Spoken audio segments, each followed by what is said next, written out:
Do you remember what your husband or your brother were saying or yelling during all of this? If they were at all? Just kind of, get off me, ow, or whatever. They were like, don't talk to my niece about whatever. Like, it was, I don't remember specifics, but they were kind of both, they were kind of in the heat of it. I don't think there was many words that I remember. So Tylee goes outside. Yeah, she was outside. And then what happened? Then they got up from that, and my brother had stepped back, I guess, and then Charles was coming with me at the back and yelling at me to give him his phone still, because I had it in my hand. It was all really quickly. And then when I went around kind of in the circle, then my brother was there.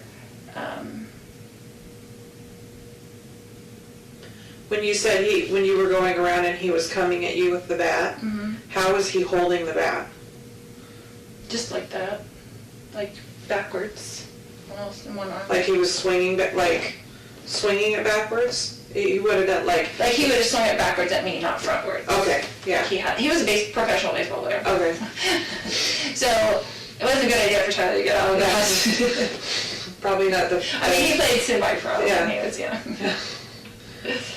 But. All right, Chase, what do you got? Her level of eye contact here is stunning while she's laughing about the situation. And I think she's probably been using this charm to get things her whole life. Here's why that should be scary to you.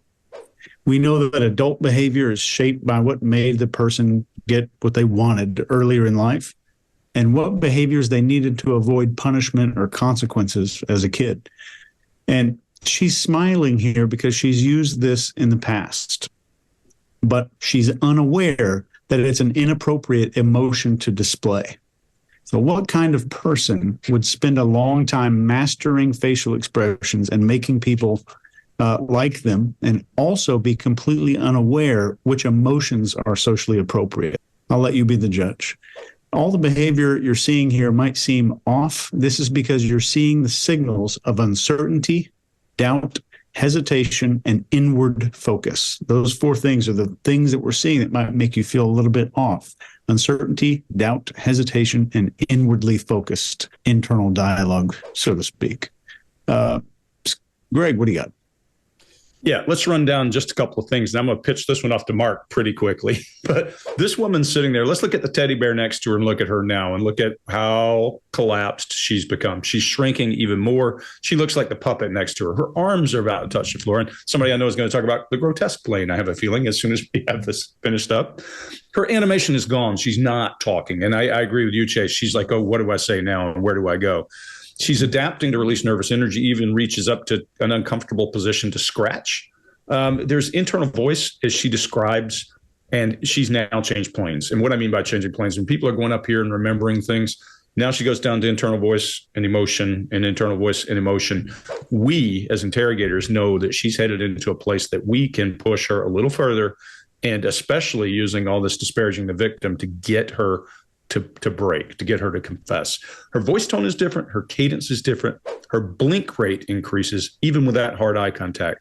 When she does that, trying to understand the question, she opens her mouth. I see that, I live in a part of the country where we make fun of people who hang with their mouth open when they're paying attention to something very tightly. We call it mouth breathing. I think she's doing a little bit of that as her circuits are heating up pretty hard. Mark, is this grotesque plane or is it just This is very definitely grotesque plane. I also think she's got very long limbs as well. Her fingers are incredibly long as well. So she is long-limbed, I would say.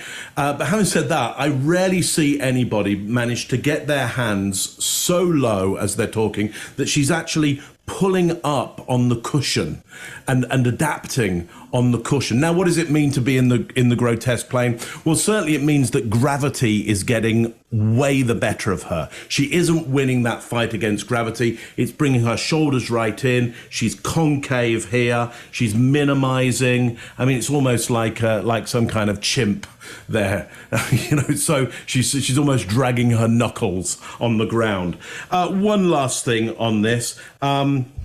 She says, what were they yelling? Well, just kind of get off me. Kind of get off me. And then we see some asymmetry in the mouth, i.e. one side of the mouth does something different than the other side of the mouth. And we see a slight pull-up in the mouth. Now, that could be disdain or contempt. But I don't know why it would be disdain and contempt. What is she disdaining or contemptuous of based on the text of it? So in asymmetry of the mouth, we're left with one other opportunity, really, which is it Jupiter's delight? With her, quite possibly is. Quite possibly she is enjoying the idea of making up a story here. So look, never seen this adaptation on a cushion down this low, and she really has shrunk and heading further towards the ground, losing that fight against gravity. So even with somebody who may well be psychopathic in nature, it doesn't mean that they don't have stresses on them. It doesn't mean that if they're put in a corner, they won't shrink and they won't have elements of fear themselves. And I think that's what we're seeing here. Somebody who doesn't feel much fear and loves to have a great deal of control.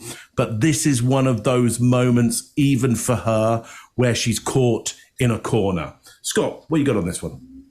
I agree. She's caught in the corner. That's what's happening there.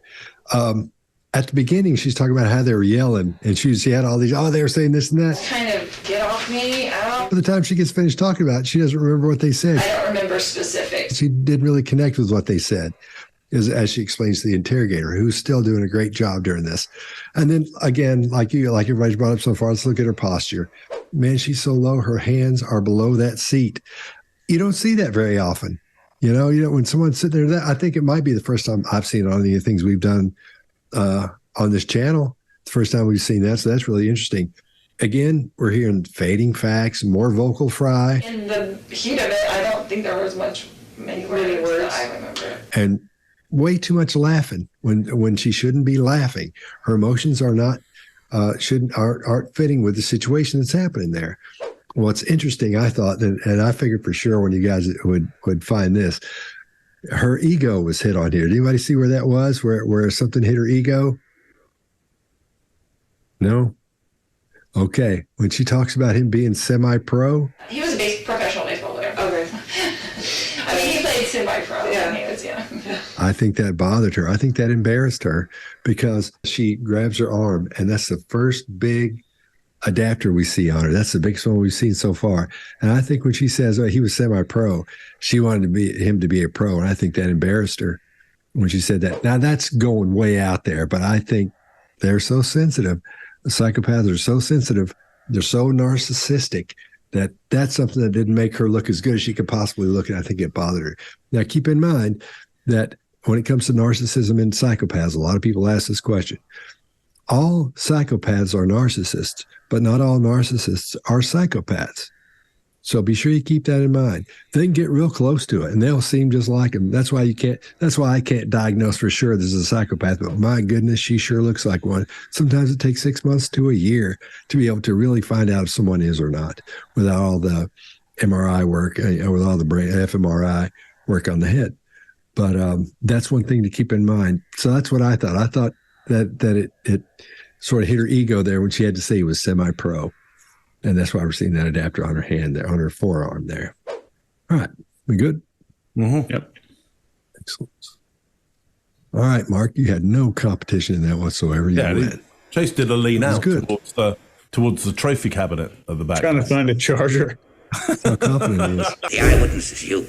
Do you remember what your husband or your brother were saying or yelling during all of this? If they were at all? Just kind of get off me, ow, or whatever. They were like don't talk to my niece about whatever. Like it was, I don't remember specifics, but they were kind of in the heat of it. I don't think there was many words that I remember. So Tylee goes outside. Yeah, she was outside. And then what happened? Then they got up from that, and my brother had stepped back, I guess, and then Charles was coming with me at the back and yelling at me to give him his phone still, because I had it in my hand. It was all really quickly. And then when I went around kind of in the circle, then my brother was there. When you said when you were going around and he was coming at you with the bat, how was he holding the bat? Just like that, like backwards, almost in one arm. Like he was swinging it backwards? He would have done Like he would have swung it backwards at me, not frontwards. Okay, yeah. He was a professional baseball player. Okay. So it wasn't a good idea for Charlie to get out of that. Probably not the. I mean, he played semi-pro Yeah. when he was young. Yeah. But. If you like this video, get the full body language breakdown and analysis on our main channel by clicking this video right here.